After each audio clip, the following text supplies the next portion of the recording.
Sa tagal lang naka-stack yung aking malita mga kasinag, ngayon lang uli magagamit. Mag-iimpakin ako ng aking mga gamit. Tayo'y aalis na mga kasinag. Ito na yung aking malita. Malulungkot ka nak pag ako umalis? Maybe ako. Ay, ka. Naway gabayan ako ng mahal na Panginoon sa aking tatahakin mga kasinag.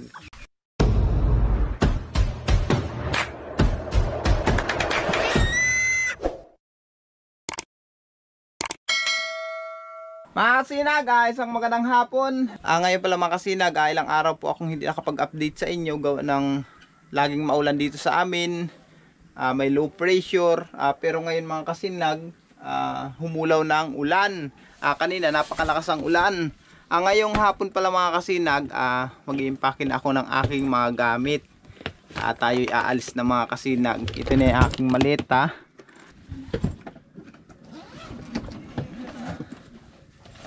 Sa tagal lang naka-stack yung aking malita mga kasinag, ngayon lang uli magagamit. Ayan, mag-prepare na po ako ng aking mga gamit at bukas babiyahe tayo. Ngayon aayusin ko muna ang aking mga gamit. Titingnan ko kung may maayos pa ba ako talang gamit dito. Kasi sa tagal-tagal ko dito mga kasinag sa Pilipinas, hindi man ako parabil ng mga gamit ko. Kung ano yung mga gamit ko, yun pa rin. Yun lang, yung iba, yung pinadala sa akin, galing sa mga package. Yun lang. Kaya ngayon mga kasinag, mag-ayos-ayos na ako ng aking mga gagamitin na susutin. At sigurado bukas ang biyahe natin. Kasi nagkulimlim ang panahon, plano ko sana mga kasinag, kung mag-ulan bukas, hindi mo na ako matuloy. Pero kung uminit, tutuloy tayo. Ayan si Mrs. Tutulungan tayo ni Mrs. Mag ayos ng aking mga gamit. Tapos yung anak kong panganay ayun sa balkon. Kaway-kaway naman dyan. Ayan. Doon malungkot sila mga kasinag. Kahapon nga naghiribian na. Wag na yan. Kaya ayusin ko muna mga kasinag yung gamit ko. Darahon mo na. Wag. Ilan mo? Kaya yung dami to. Ay, sa kuya yan. Update ko lang kay may mga kasinag ha. At i-ready ko muna po yung aking mga gamit. Pambira yan mga kasinag. Habang nag-ayos kami ng mga damit ko kanina, binahayan pala mga ipis yung damit ko. Kaya nilabhan muna ulit namin. Ito naman si Mrs. oh. Naglalaba. Ayan. Nilalabhan po yan yung mga damit ko. Ako naman, nilinisan ko itong motor gawa ng napakaputik. Grabe kasing ulan dito sa amin. Maiwan na ito kay Kulin mga kasinag. Siya ang mga gamit-gamit niyan. Tapos yung mga alaga ko dito, si Janjan naman ang magbabahog dyan, yung anak kong lalaki. Yung mga baboy, yung iba pa namin alaga, si Mrs. ng bahala. Kalungkot man umalis pero wala tayong magagawa. Para sa pamilya naman natin itong mga kasinag, hindi tayo makakaraos pag puro dito lang sa amin. Kung aasahan ko lang ngayong vlog mga kasinag, hindi na nasapat sa gastusin namin. Lalo na yung mga bayaran pa namin sa school, sa pang-araw-araw na budget, hindi sasapat. Kaya kailangan kong umalis talaga mga kasinag. Si Chloe Chloe, asa yung anak ka? Plan! Malulungkot ka nak pag ako umalis? Maybe ako. Ay, ka. Mahibi daw siya mga kasinag pag ako umalis. Okay lang yan. Normal lang yan mga kasinag. Nakakalungkot man pero wala tayong magagawa. Ganyan talaga ang buhay. Okay naman dito. Naayos ko na. Ito na yung dalawa kong alaga na pabo. Ang laki na ng pabo mga kasinag. Yung dalawa oh. Ayan na.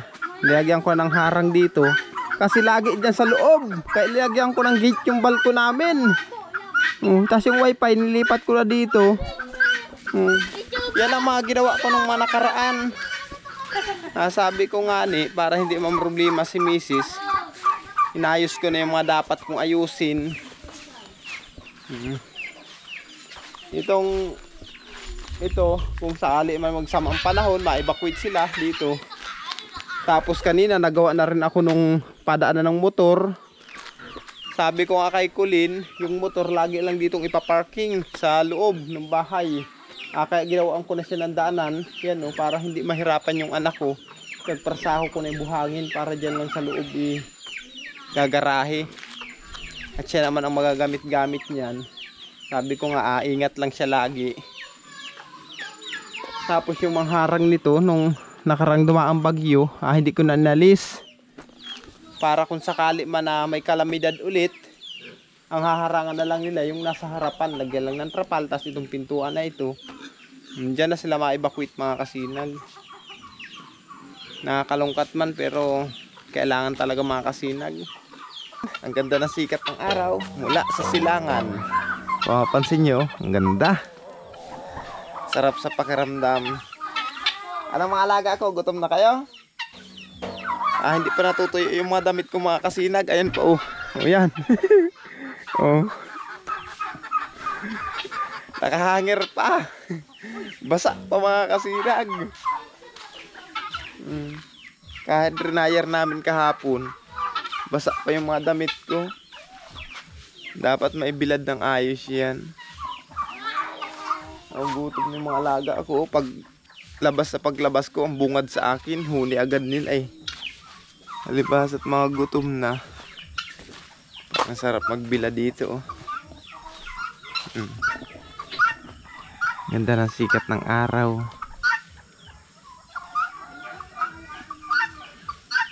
Ayan no.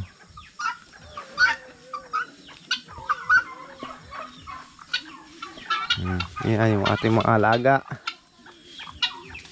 Naway gabayan ako ng mahal na Panginoon sa aking tatahakin mga kasinag.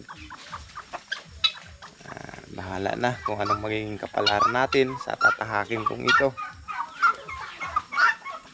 Kasi hirap talaga ng buhay dito sa Serunga mga kasinag. Wala ka ibang pagpipihitan. Kailangan talaga natin makipagsapalaran mga kasinag para mabuhay ang ating pamilya, para sa ating pangarap. Magsumikap tayo. Hindi pwedeng ganito. Buwan-buwan mag-aantay na lang. Hindi naman pwedeng ganito lang mga kasinag. Masarap sana mga kasinag na kasama lang ang pamilya. Kaso hindi pwede. Gawa ng hindi naman tayo mayaman. Hindi naman tayo mapera. Kailangan ko pang makipagsapalaran. Makapag-ipon para sa aking pamilya, sa future ng aking mga anak. Ayan pa ang kailangan ko mga kasinag. Yan pa ang kailangan kong gawin. Lord, salamat. Yung alaga ko si Pitoy, ayun, sa palayan, naghahanap ng ibon. Ay, malayo na. Ayun o, sige, takbo, ayun. Oh, naghahabol yan ng tikling. Oh, ayun na. Ayun, patalon-talon sa palayan, oh. Malayo, hindi yata kita sa camera. Yan yung alaga ko si Pitoy mga kasinag. Yan ang libangan niya. Maghabol ng mga tikling dyan, bayawak. Pero hindi man niya nahuhuli. Palibasat hindi na ako nagpupunta ng bukid.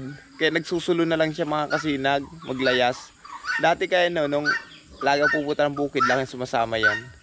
Ngayon, lagi nasasama yan kay Kuya Melvin. Pag pupunta si Kuya Melvin sa bulod, sa bukid yan, sasama yan si Pitoy. Nakakapanibago mga kasinag. Pero okay lang yan.